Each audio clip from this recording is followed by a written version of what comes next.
The ice storm hit Newfoundland the same week Sergeant Nora Vance stopped answering her phone. That wasn't unusual, or at least it hadn't been unusual before. Back when she was still active, Nora would go dark for weeks at a stretch, and nobody thought twice about it. The nature of the work, the nature of the woman. But that was before Kabul, before the IED that took her left knee, 2 fingers on her right hand, and something less tangible, something that had no medical name but showed up in the way her eyes moved now, always checking exits, always measuring distance. She'd bought the property outside Gander in January, 8 months after her discharge. 40 acres of boreal forest backing onto a frozen lake, a farmhouse that hadn't been properly heated in 3 winters, and a gravel road so rutted the mail carrier had given up and started leaving her parcels at the gas station 12 kilometers away. The nearest neighbor was a retired cod fisherman named Bertrand, who had learned quickly that Nora Vance did not want company, did not want casseroles, and did not want to be asked how she was doing. She had a dog. His name was Axel, a Belgian Malinois with a shrapnel scar running from his left shoulder to his rib cage and eyes that were almost unsettlingly amber in low light. He had been her working dog in the Canadian Armed Forces, and when Nora had been medically discharged, she had filed the paperwork to bring him home with her. It had taken 4 months and 2 appeals. She would have waited longer. She would have waited as long as it took. Axel slept at the foot of her bed.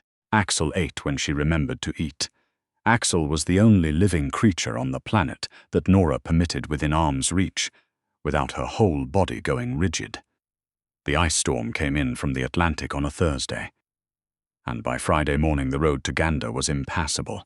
Nora didn't care. She had 2 weeks of firewood stacked under the lean-to, canned food that she'd bought in bulk in November, and no particular desire to go anywhere. She'd been awake since 3 a.m. She was almost always awake since 3 a.m., and she was sitting at the kitchen table with her hands wrapped around a mug of black coffee, watching the ice build up on the window panes, when she noticed that Axel was not at her feet. She found him by the back door, standing very still, nose working hard. "What is it?" she said. Not a question, more of an acknowledgement. He looked at her once, that focused, professional look she'd learned to trust without question, and then looked back at the door. Nora pulled on her jacket, checked her sidearm out of pure habit, and opened the door. The cold hit her like a wall. The yard was a sheet of glass.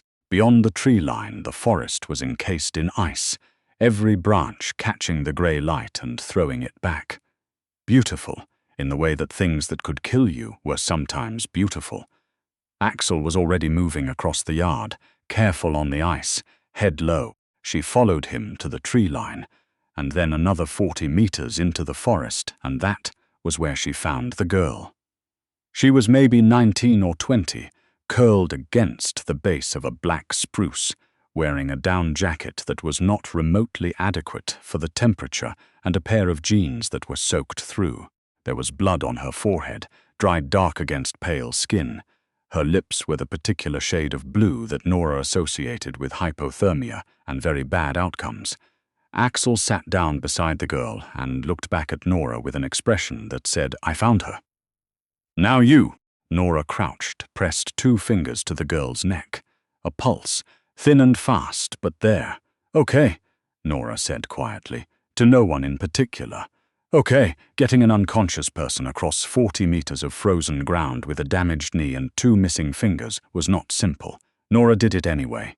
She always did things anyway.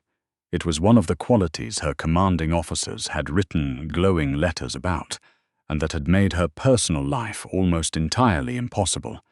She got the girl inside, got her out of the wet clothes and into dry ones, a pair of Nora's own thermal leggings and a flannel shirt, both of them absurdly large. She wrapped her in blankets, tilted her toward the wood stove, and then stood back and assessed. The cut on her forehead was shallow. The hypothermia was the real problem. Nora had treated hypothermia in the field. She knew the protocol. Slow rewarming, warm fluids when the person was conscious enough to swallow, monitor breathing.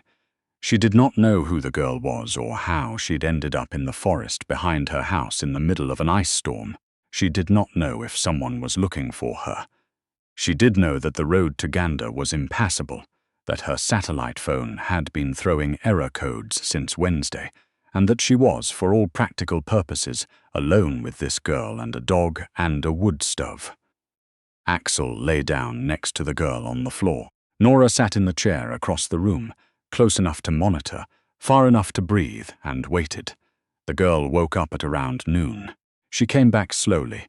First the breathing changed, then the hands moved, then the eyes opened, and she stared at the ceiling of Nora's farmhouse with the stunned expression of someone who had not expected to be looking at any ceiling ever again.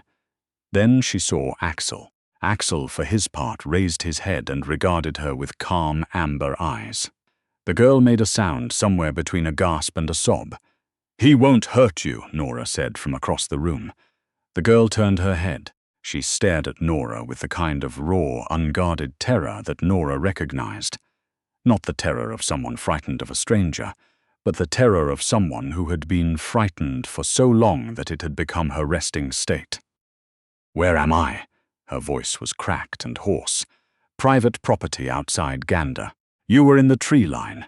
My dog found you." Nora paused. "What's your name? Then Faye?" "Faye what?" Another pause. "Shorter this time. Faye Dutton. I'm Nora. She didn't offer more than that." "Can you tell me what happened?" Faye Dutton closed her eyes. Her jaw tightened. Whatever had happened to her, it was still happening to her, somewhere behind her eyes, and she was not ready to say it out loud. "Not yet," she said. "Okay," Nora said. "Drink this first." She crossed the room, handed the girl a mug of warm broth. Canned, not great, but warm, and stepped back to her chair before the girl could make any comment about her proximity. Nora was aware that this was strange. She was aware that most people, finding an injured young woman on their property, would have sat down next to her, touched her arm, made some gesture of comfort. She was also aware that she was not capable of doing that, not without her whole nervous system treating the gesture as a threat assessment exercise. Faye drank the broth. Her hands were shaking but functional. That was good. Axel put his head in the girl's lap. Faye looked down at him. Her face did something complicated. "What's his name?" she whispered. "Axley. He's a military dog." It wasn't a question. Nora studied the girl more carefully. "What makes you say that?" "The vest markings." "My." She stopped. Swallowed. "I know what they look like." Nora said nothing. "You're military too," Faye said. It was still not quite a question, but it had a question in it somewhere. "Was," Nora said. Faye nodded slowly, as if this confirmed something she'd already suspected. She looked back down at Axel. Her hand moved, almost involuntarily, to rest on his back. Axel didn't move. He was very still in the way that he'd been trained to be still, utterly present, utterly calm, utterly unmoved by anything that might happen next. Faye started to cry. Not loudly, just tears running quietly down the side of her face while she stared at the wood stove and kept her hand on the dog. Nora did not tell her to stop. She did not say it's okay or let it out or any of the things that people said. She sat in her chair and she let the girl cry, and she watched the ice on the windows, and after a while she got up and put another log on the fire. The storm lasted 2 more days. Faye Dutton stayed on the couch, moving between sleep and waking in the slow, careful rhythm of someone the body is rebuilding from the ground up. Nora left food within reach and kept her distance. Axel ignored the concept of distance entirely and stationed himself at Faye's side with a consistency that was almost reproachful, as if he were pointing out that it was possible to be physically close to another person without the world ending. On the second night, Faye woke at 2 in the morning screaming. Nora was already awake. She was across the room in 4 steps, and then she stopped herself, actually with some effort, because her first instinct was to put a hand on the girl's shoulder, and she was not the kind of person who did that anymore. Axel had beaten her to it. He was already pressed against Faye's side, solid and warm and steady. Nora stood at the edge of the couch and said, "You're in the house. You're safe. You're in the house." Faye came back from wherever she'd been. Her breathing slowed. She looked up at Nora in the dark. The wood stove threw just enough light to see by, and something in her face shifted. "Do you get them too?" she asked. "The nightmares?" Nora considered lying. It would have been easy. She was good at it. "Yes," she said instead. Faye was quiet for a moment. "What do you do?" "I get up," Nora said. "I make coffee. I wait for it to get light. Does it help?" "Not really." "But it's something to do." Faye almost smiled. It was a terrible smile, lopsided and exhausted and entirely real. "Okay," she said. "Okay." Nora made coffee. They sat on opposite sides of the kitchen table in the dark, not talking, with the storm outside and the dog between them on the floor. And somewhere around 4 a.m, the silence became, if not comfortable, then at least honest. On the third day, the road opened enough for a truck to get through, and a constable from the RCMP detachment in Gander showed up at Nora's door. His name was Constable Ray Bremer, young, earnest, and visibly uncertain whether the woman standing in the doorway, holding a mug of coffee, was going to be helpful or not. Nora had seen that expression before on the faces of people who had been warned about her. "Sergeant Vance?" he said. "Former," she said. "Right, former. We've been looking for a young woman, Faye Dutton, 22 years old. She's here," Nora said.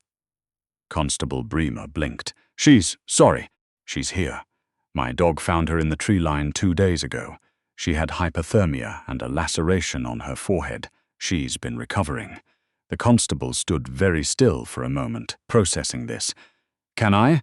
Is she? Ask her if she wants to come to the door," Nora said. "Don't assume." She said it levelly, not unkindly. The constable absorbed this, nodded and waited on the step while Nora went inside and told Faye there was an officer at the door. Faye's face went very still. Is there anyone with him?" "He came alone." Another long silence. "Okay," she said. "Okay, I'll talk to him." What came out over the next 40 minutes? Slowly, in pieces, with long pauses that the young constable learned to wait through, was this. Faye Dutton had been in Gander visiting what she'd thought was a friend. The friend had turned out to be something else, a situation that had escalated over 36 hours into something that made her run, in the dark, in an ice storm, without her phone, without a coat that was anywhere near adequate, without any plan except away. There was a name. There was an address in town. Constable Bremer wrote it all down with careful precision, and when Faye was done talking, he told her she'd done the right thing and asked if she needed transport to the hospital for a proper evaluation. Faye looked at Nora. Nora looked at Faye. "She can stay here until arrangements are made," Nora said. She heard herself say it and was faintly surprised. She had not planned to say it. Constable Bremer nodded. He thanked them both, got back in his truck, and drove back down the gravel road. The house was quiet again. Axel was sitting between them, looking at Nora with those amber eyes that sometimes seemed to understand things before she did. "You don't have to do that," Faye said quietly. "Let me stay. You don't owe me anything." "I know," Nora said. She went to put the kettle on. Faye stayed for a week. It was not a comfortable week. Nora was not built for having another person in her space. The sounds of someone else moving through the house.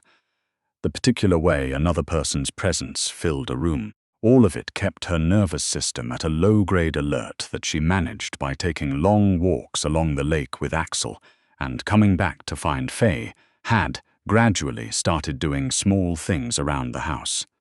The dishes, a wobbly chair leg that she'd repaired with tools she'd found in the shed, a shelf that had been crooked since Nora moved in. "You don't have to do that," Nora said, coming in from outside to find the shelf level for the first time in months.